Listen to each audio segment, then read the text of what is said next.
Assalamualaikum warahmatullahi wabarakatuh. Selamat siang teman-teman. Sebelumnya, perkenalkan nama saya Masur, NIM 2019 02 08 014. Di sini saya sebagai moderator dari kelompok 2 yang akan memaparkan materi tentang peramalan menggunakan teknik dekomposisi. Sebelum lanjut ke materi, izinkan saya memperkenalkan anggota dari kelompok 2.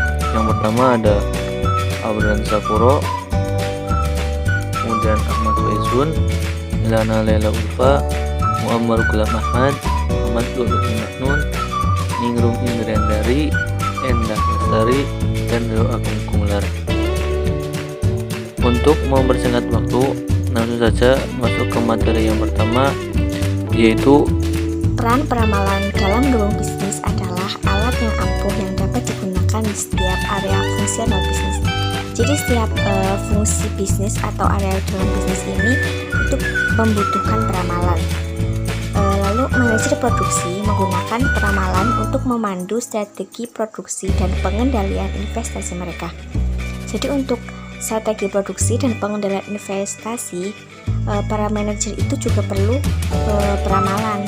Karena peramalan itu sangat penting untuk strategi produksi dan investasi mereka. Lalu, peramalan dan pengembalian keputusan manajer bersaing dalam ekonomi global yang membutuhkan keputusan strategis dalam aspek struktur perusahaan, mulai dari produksi dan inventaris hingga pembelian, akuntansi, pemasaran, dan keuangan, personalia, dan layanan. Peramalan. Dalam proses peramalan ada beberapa tahapan. Yang pertama yaitu permasalahan perusahaan atau manajemen. Setiap perusahaan akan menghadapi berbagai masalah dari yang sederhana hingga yang kompleks. Hal ini menyebabkan perusahaan membutuhkan jawaban yang ringkas, sederhana, dan akurat untuk menjadi dasar dalam pengambilan keputusan. Yang kedua yaitu pengumpulan data.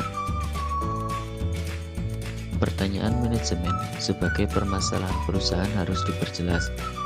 Kejelasan permasalahan memberikan gambaran yang jelas bulat, sehingga pertanyaan mengenai mengapa ramalan dibutuhkan dan bagaimana hasil akan digunakan menjadi jelas. Yang ketiga yaitu formulasi model. Formulasi model akan membantu mengurai pertanyaan manajemen menjadi lebih sederhana dan ringkas. Yang keempat yaitu perencanaan model peramalan. Konstruk teoritis dari model membantu dalam menguraikan hubungan yang ada antara berbagai variabel model. Pada saat yang sama, itu memungkinkan untuk memisahkan pengaruh menjadi faktor internal atau eksternal. Faktor-faktor di mana perusahaan memiliki kendali disebut faktor internal. Faktor ini termasuk harga, kualitas produk, karakteristik produk, atau yang lainnya. Faktor-faktor yang berada di luar perusahaan atau faktor eksternal termasuk dari faktor eksternal tersebut adalah tingkat bunga, tingkat inflasi, pendapatan, pekerjaan, dan nilai tukar dalam perdagangan internasional. Yang kelima yaitu analisis dan interpretasi. Hasil dari peramalan akan dianalisis dan diinterpretasikan untuk memastikan apakah permasalahan dari perusahaan terjawab. Yang keenam yaitu validasi hasil. Setiap hasil peramalan perlu dilakukan validasi. Validasi bertujuan untuk memastikan tidak ada yang bias dari hasil peramalan. Apakah hasil peramalan tersebut sudah akurat atau belum? Yang ketujuh yaitu hasil akhir. Tahap akhir dalam proses peramalan adalah menyajikan hasilnya kepada manajemen. Namun, ada beberapa hal yang harus dipahami oleh manajemen dari hasil ramalan yang dibuat. Pertama, hasil peramalan tidak statis tapi dinamis.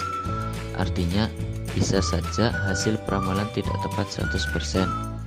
Namun, batas error yang ditoleransi juga tidak terlalu jauh. Kedua, perlu evaluasi peramalan secara berkelanjutan. Teknik peramalan. Teknik peramalan dapat dilakukan mulai dari cara yang sederhana hingga cara yang paling kompleks. Secara umum, teknik peramalan ada dua, yaitu pendekatan kuantitatif dan pendekatan kualitatif. Pendekatan kuantitatif. Terdapat 3 kondisi yang memungkinkan pendekatan kualitatif dapat dilakukan. Yang pertama, tersedia informasi sebelumnya, misalnya data penjualan dalam kurun waktu 5 tahun terakhir. Yang kedua, seluruh informasi yang digunakan dapat dikuantitatifkan dalam bentuk data numerik. Yang ketiga, dapat diasumsikan bahwa pola data di masa lalu akan berlanjut di masa depan.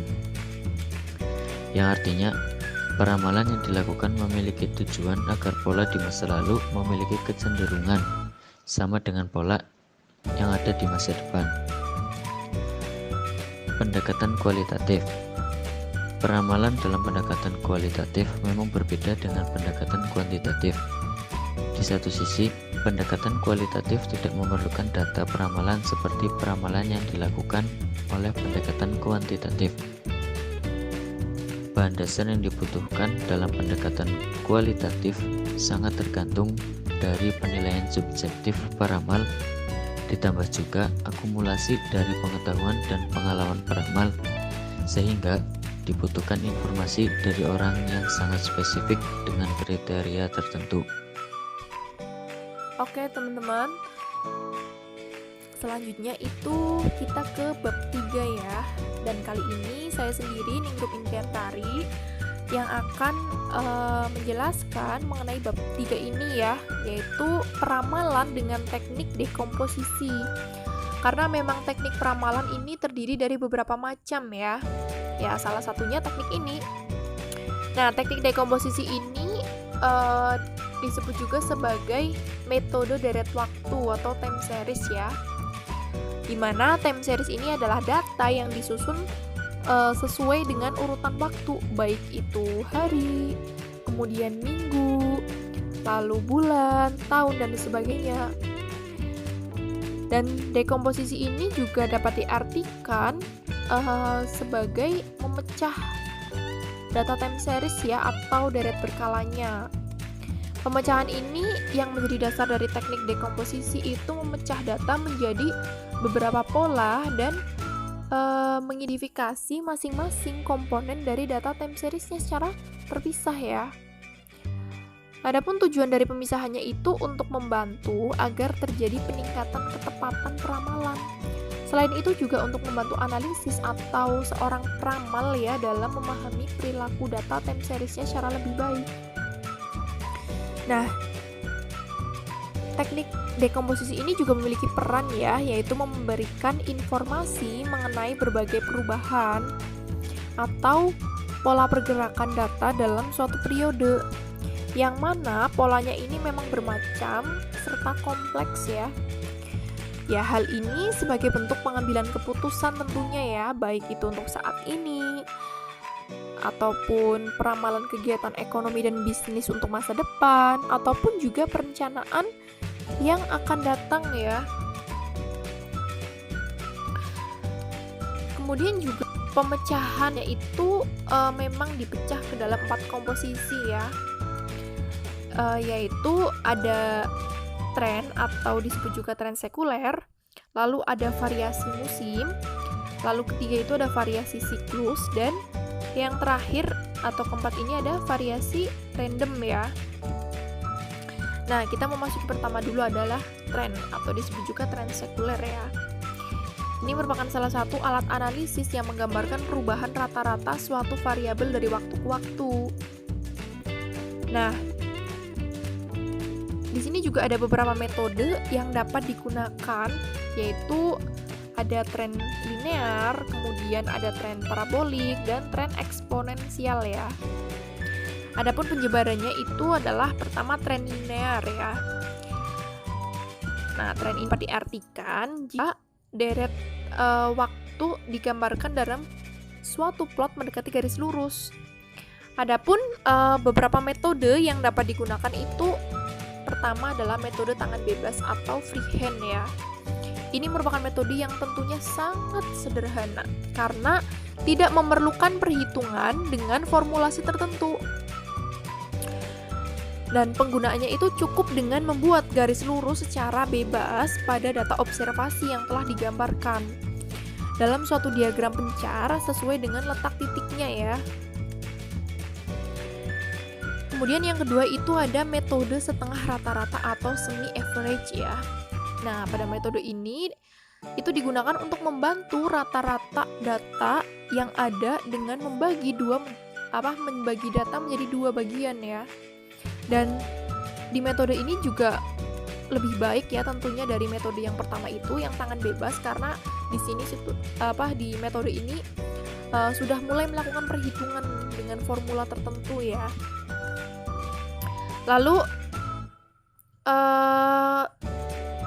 yang ketiga itu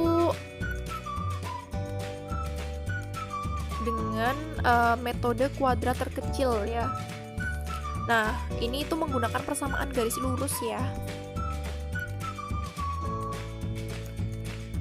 Lalu selanjutnya itu terakhir ada tren momen ya, yang mana di metode ini menggunakan model matematis ya.